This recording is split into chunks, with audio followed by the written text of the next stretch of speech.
In Chinese tradition, the new year begins before the new year, and that's not just a figure of speech. The preparation has a practical and symbolic meaning at the same time. On the practical side, it's the period when the family organizes themselves to experience the days of celebration more peacefully, with the house in order, food prepared, visits, and gatherings. In the symbolic sense, it's an act of farewell. You don't invite the new to enter if the old is still occupying all the spaces. Why? Because it won't fit even if you invite it, even if it arrives. It's like trying to put new tea into a cup that's already full of old tea. One of the best known things in this preparation is cleaning the house. But the idea isn't just cleaning for cleaning's sake. Cleaning works like a language. When you sweep, organize, throw away, or fix things, you're telling yourself and your environment the following: I am closing a cycle. And it's not just cleaning. Many people seek to resolve pending issues, adjust what's messy, pay off debts when possible, and renew what needs to be renewed.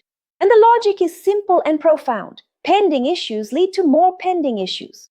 Unresolved things are a burden, and the new year is a milestone to reduce this weight before the next stage of the journey. And an important detail is that houses are cleaned and swept before the new year in the days leading up to the turn. This cleaning will symbolize removing bad luck, removing what's stagnant, and the energies of the year that's ending. On the first day of the Chinese New Year, no one sweeps, no one cleans the house, and no trash is thrown away. Why? Because there's a symbolic belief that this could sweep away or discard the good luck, prosperity, and blessings that are what? That are entering this new cycle. But more than a literal superstition, this carries a very beautiful and very profound cultural meaning. The idea is, after all the preparation, after the organization, after the conscious cleaning, the beginning of the year should be a moment to welcome, receive, and enjoy. It's as if we were saying symbolically, now I receive, I preserve, I take care of what has arrived. There's also a clear notion of balance here. First, I work, I prepare, I organize, I do what needs to be done. Then I stop, I celebrate, I enjoy the result of that effort. I allow life to give back to me what was built, the energy I invested along the way. Time and life are not just about action, nor just about rest, but about alternating between the two, just like in Chinese medicine, where working and resting, acting and nourishing, spending energy and replenishing energy are part of the same cycle. Chinese New Year teaches us that there is also a right time for work and for harvest, for celebration, and for nourishing ourselves with the fruits of our own effort. There are also very common habits during this period, such as cutting your hair before the turn of the year, buying new clothes, and decorating the house with the color red and symbols of prosperity. And none of this is done by chance. Cutting your hair before the new year symbolizes leaving behind what is old and starting the new cycle with a renewed appearance as an external gesture that represents an internal change. New clothes follow the same logic. They represent a fresh start, a willingness to live the new cycle with a different posture, more aligned with what I wish to build. And red has a very strong cultural role in China. It is associated with protection, vitality, joy, and good fortune. Our blood is red and it is alive, it pulses within us. And without it moving within us, there is no life. Therefore, red is a color considered auspicious, and that symbolically wards off negative influences and strengthens the living and protected energy of the environment. During Chinese New Year, the color red can be seen everywhere you look, on lanterns, on banners, on envelopes, on ornaments, and in many decorative details.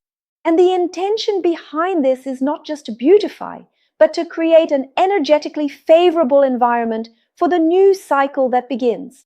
Many houses also place the character Fu on doors and entrances because it is linked in Chinese culture to the idea of blessing, happiness, prosperity, and good luck. This symbol, it will function as a conscious or auspicious invitation to this house, as if it were declaring that I am open. My house is open to receive abundance, protection, and harmony. In some cases, this character is also placed upside down in a purposeful way. This happens because in the Chinese language, the word that means inverted, which is Dao, has the same pronunciation as the word to arrive, which is also Dao. So when you place the fu upside down, the symbolic message is not that something is wrong or inverted, but rather that good luck has arrived. Good luck is arriving in that home. And I, personally, like to look at all this movement and this preparation in the following way. It's not that the house or the cleaning will change luck magically just because I put a symbol on the door, or because I cut my hair, or because I clean the house, but rather that I transform myself in this process. I'll explain it better. Our home is a direct reflection of our internal environment. When I organize the environment in which I live, I am also organizing myself inside. When I decide to close visible, palpable, pending matters, fixing something that is broken, throwing away something that no longer serves, donating what is sitting around and allowing it to reach those who need it. When I go cleaning every corner of the house, removing the dirt that is accumulated, what am I doing? I'm opening up space for the new. And at the same time, I am teaching my brain that it is possible to close invisible pending matters. When I close the visible, I teach that it is possible to close the invisible, that it is possible to conclude, organize, transform, and move forward.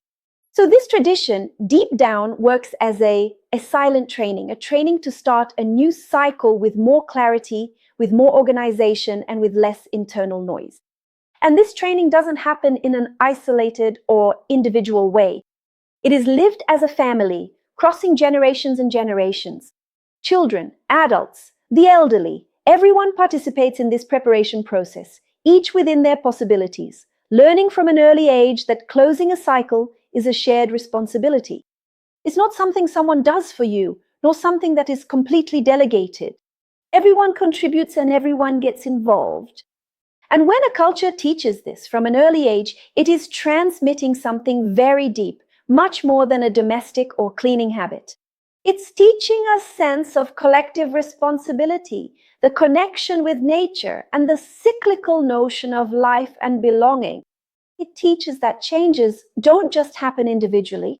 It shows that the individual influences the collective and vice versa, that external changes influence internally and internal changes reflect externally, as well as individual and collective responsibility in processes, cycles, changes, and individual and collective spaces. And there is another very important point in this cleaning and in this organization of the house. Home should be a place for us to rest, a place of welcome, and a place of safety. It should be a place where we arrive and we feel that sense of, I'm home, where the body can leave its state of alert, where adrenaline and cortisol, which are higher when we're away from home, could naturally begin to decrease. This should be our home, our own space. This space should be a place where the nervous system understands that now it can relax, now it can slow down, it can breathe, and it can recover. But when we enter a home and find a mess, chaos, broken things, accumulated dirt, and unfinished tasks everywhere, the body can't make that transition. The brain remains in a state of alert, that constant state of fight or flight, as if it could never truly relax. Why? Because there are still problems to solve, there are still decisions to be made, and you're dealing with these stimuli all the time. Because of this, our stress levels don't decrease. Sleep is affected, rest isn't deep, and the body can never truly regulate itself. And this isn't just psychological, it's also energetic. Dirty, disorganized environments full of unfinished tasks tend to hold stagnant energy, heavy energy that doesn't circulate. On the other hand, a clean, organized, and cared for environment allows energy to flow, bringing more lightness, more mental clarity, and a greater sense of well-being. So it's not about perfection, but about intention, about creating a space that supports, welcomes, and helps the body and mind find balance. When Chinese culture emphasizes cleaning so much before the new year, it's not just talking about cleaning your house. It's teaching you how to create an environment that supports the human being, that helps them close cycles, truly rest, and start a new year with more presence, more awareness, and more vitality.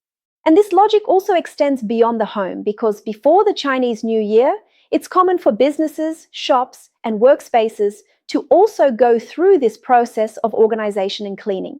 Not just for practical reasons, but because the collective environment also needs to be ready to receive the new cycle. It's a way to align the space where you live and work with the changing times and the new cycle that's arriving. In the next video, I'll talk about when this preparation starts in practice, how the Chinese New Year's Eve works, what happens on the night of the turn, and why this moment is considered one of the most important of the entire celebration. If you have any questions, write them in the comments, and I'll see you in the next video.